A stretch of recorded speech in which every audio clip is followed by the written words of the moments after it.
चलिए इसी के साथ बढ़ते आगे। बीजेपी के राष्ट्रीय अध्यक्ष नितिन नवीन बिहार के दौरे पर है। दरअसल बिहार विधान परिषद की 10 सीटों पर होने वाले चुनाव को लेकर राज्य की राजनीति में हलचल तेज हो गई है।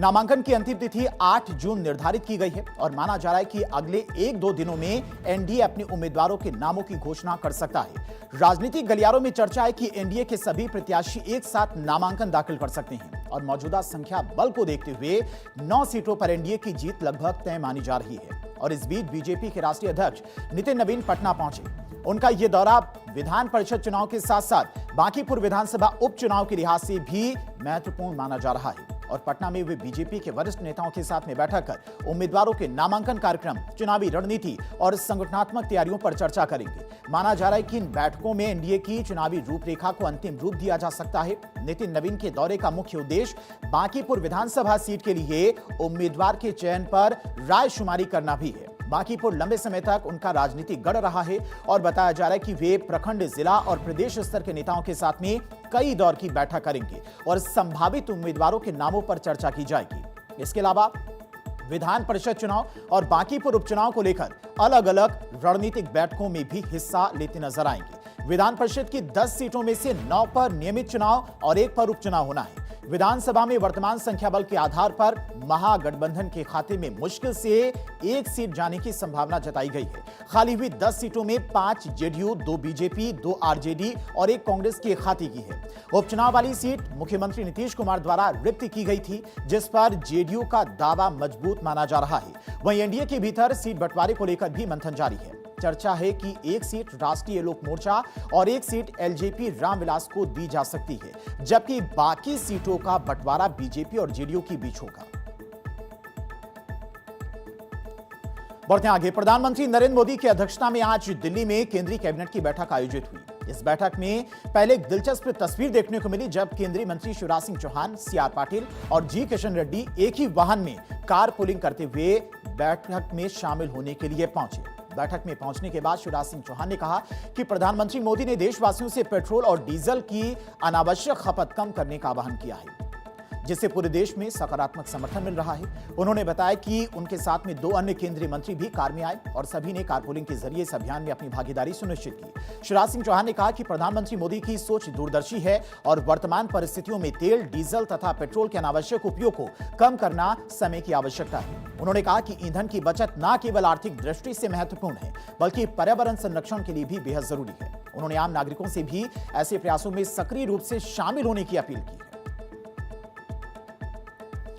के अन्नामलाई बीजेपी से इस्तीफा देने के बाद भी तमिलनाडु की सियासत में छाए हुए हैं। दरअसल तमिलनाडु बीजेपी के पूर्व प्रदेश अध्यक्ष अन्नामलाई के पोस्टर राज्य बीजेपी मुख्यालय के कमलायम के आसपास लगाए गए हैं, जिसके बाद राज्य की राजनीतिक हलचलों के बीच एक पोस्टर्स को लेकर चर्चाएं तेज हो गई हैं। पार्टी कार्यकर्ताओं द्वारा लगाए गए इन पोस्टर्स में अन्नामलाई के नेतृत्व और संगठन में उनके योगदान को प्रमुखता से दर्शाया गया।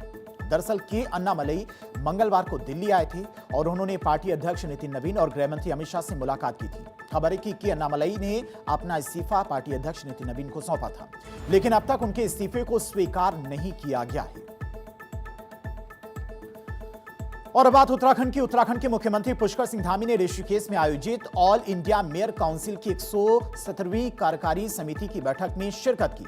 इस सम्मेलन में देश भर के 60 नगर निगमों के महापौर शामिल हुए, जहां पर स्वच्छता अभियान, शहरी विकास में आधुनिक तकनीकों के उपयोग और नगर निकायों के समक्ष मौजूदा चुनौतियों सहित कई अहम विषयों पर चर्चा की गई। इस मौके पर मुख्यमंत्री धामी ने कहा कि देश के शहरी शासन से जुड़े प्रमुख जनप्रतिनिधियों और नीति निर्माताओं के बीच उपस्थित होना उनके लिए गर्व और खुशी का विषय है। उन्होंने कहा कि सम्मेलन में शहरी विकास, स्थानीय निकायों के सुदृढ़ीकरण और नागरिक सुविधाओं के विस्तार जैसे विषय पर गंभीर विचार विमर्श किया जा रहा है, जो भविष्य में नगर निकायों को और अधिक सक्षम बनाने में सहायक सिद्ध होगा। पूरे देश के मेयरों की यहाँ पर उनका एकत्रीकरण हुआ है, सम्मेलन हुआ है। निश्चित रूप से सभी मेयर यहाँ पर आ रहे हैं, उनके अनेक विषयों पर चिंतन होगा, यहाँ पर मंथन होगा।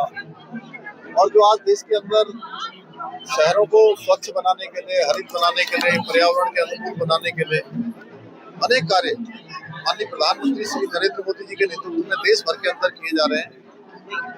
उन सभी को धरातल पर उतारने का काम इस महामंथन के माध्यम से होगा और इस महामंथन में जो अमृत निकलेगा वो सभी निकायों को स्वच्छ बनाएगा, गरीब लोगों को सभी सुविधाएं प्रदान करेगा और राज्य की और देश की जो नीतियां हैं, जो कार्यक्रम हैं, उनको जनता के अनुकूल बनाकर जन सहयोग महत्वपूर्ण भूमिका निभाने के लिए इस महामंथन से अमृत निकलेगा और वो सभी के काम आएगा।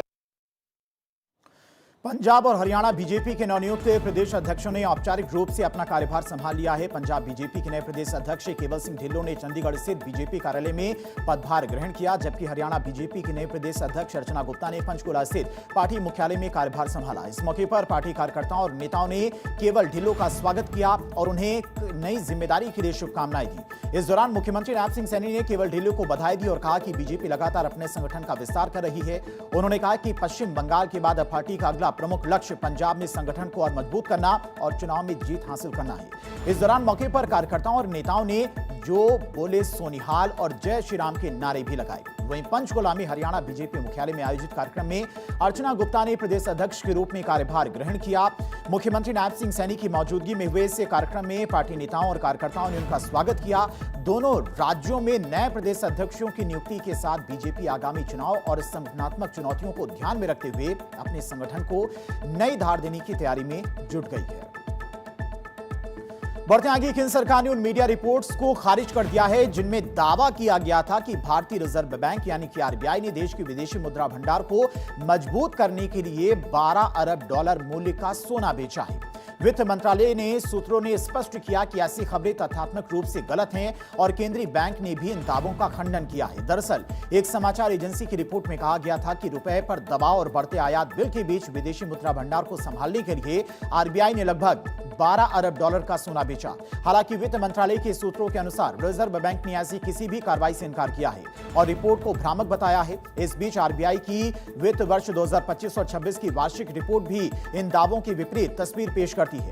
रिपोर्ट के अनुसार केंद्रीय बैंक के स्वर्ण भंडार में कमी नहीं बल्कि बढ़ोतरी दर्ज की गई है। इससे यह संकेत मिलता है कि बड़े पैमाने पर सोना बेचने संबंधी दावे वास्तविक आंकड़ों से मेल नहीं खाते। आरबीआई की वार्षिक रिपोर्ट के मुताबिक 31 मार्च 2026 तक रिजर्व बैंक के पास में कुल 880.52 मीट्रिक टन सोना था, जबकि 31 मार्च 2025 को यह आंकड़ा 879.58 मीट्रिक टन था। यानी कि एक वर्ष के दौरान स्वर्ण भंडार में 0.94 मीट्रिक टन की वृद्धि दर्ज की गई है। उत्तर प्रदेश के संत कबीरनगर जिले में पुलिस ने एक बड़े जीएसटी घोटाले का खुलासा करते हुए दिल्ली के 4 अकाउंटेंट्स को गिरफ्तार किया है। आरोप है कि इन लोगों ने एक फर्जी फर्म के जरिए लगभग 18 करोड़ रुपए जीएसटी राजस्व को नुकसान पहुंचाया।